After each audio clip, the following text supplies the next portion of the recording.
कभी कभी लगता है ना कि ये जो दुनिया की भागदौड़ है, इसके अलावा इसके परे भी कुछ होना चाहिए।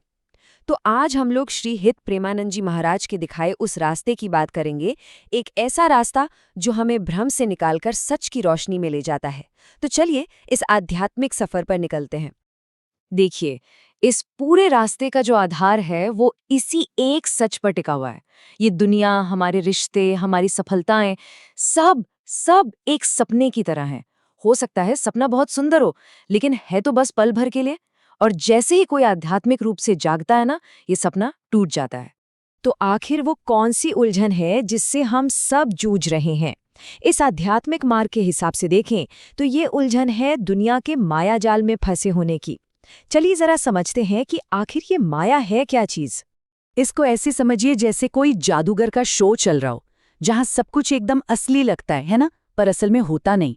तो इन शिक्षाओं के मुताबिक ये जो पूरी दुनिया है ना, एक छोटे से तिनके से लेके बड़े से बड़े आसमान तक सब कुछ बस उसी जादू के तमाशे जैसा है। हमारे रिश्ते, हमारी कामयाबियां, सब कुछ उस सपने की तरह है जो सुबह आँख खुलते ही पता भी नहीं चलता कहाँ गायब हो गया। अच्छा, तो अगर ये दुनिया एक सपना है तो फिर इससे जागने का रास्ता क्या है? ये जो मार्ग है ये हमें दो बहुत मजबूत स्तंभों पर चलना सिखाता है। यही वो स्तंभ है जो हमें इस भ्रम से बाहर निकाल सकते हैं। पहला और सबसे जरूरी स्तंभ है नाम जप। अब ये सिर्फ कुछ शब्दों को दोहराना नहीं है, नहीं, ये तो अपने मन को उस दिव्य शक्ति से जोड़ने का सबसे सीधा और सबसे पावरफुल तरीका है। हर सांस के साथ, हर काम के साथ जब नाम का स्मरण चलता रहता है ना, तब जाकर वो दिव्य प्रेम का अनुभव होना शुरू होता है। और दूसरा स्तंभ है साधु संग। सोचिए, एक छोटे से पौधे को बढ़ने के लिए अच्छी मिट्टी, पानी, धूप, इन सब की जरूरत होती है। ठीक वैसे ही हमारी भक्ति के पौधे को भी साधु संतों की संगति वाली मिट्टी और पोषण चाहिए। उनके बिना इस रास्ते पर अकेले टिके रहना लगभग नामुमकिन है। और यहाँ आकर ये दोनों स्तंभ एक दूसरे से जुड़ जाते हैं। बहुत दिलचस्प है ये कि एक के बिना दूसरा बिल्कुल अधूरा है। अच्छी संगति नहीं होगी तो भक्ति पनप नहीं सकती, और अगर भक्ति ही नहीं होगी तो असली प्रेम मिलेगा कहाँ से? ये तो समझिए एक ही सिक्के के दो पहलू हैं। अब बात करते हैं उन नियमों की, उन अनुशासनों की जो एक साधक को अपनी आध्यात्मिक ऊर्जा बचाने में मदद करते हैं। देखिए, ये नियम कोई बंधन नहीं है, बल्कि एक कवच की तरह है जो हमें दुनिया की नेगेटिविटी से बचाकर रखते हैं। तो इस आध्यात्मिक सफर पर आगे बढ़ने के लिए वो कौन सी आदतें हैं, वो कौन सी चीजें हैं जिन्हें हमें जहर की तरह, बिल्कुल जहर की तरह त्यागना होगा? चलिए जानते हैं। तो कुछ चीजें हैं जिनसे तो हर हाल में, मतलब हर हाल में बचना है। जैसे दूसरों की निंदा करना या सुनना, फालतू की दुनियादारी की बातों में पड़ना, और सबसे जरूरी, बुरी संगति। इसको ऐसे सोचिए कि अगर किसी की गोद में अचानक एक जहरीला सांप आ गिरे तो वो क्या करेगा? एक सेकंड भी सोचेगा? नहीं, बस झट से फेंक देगा।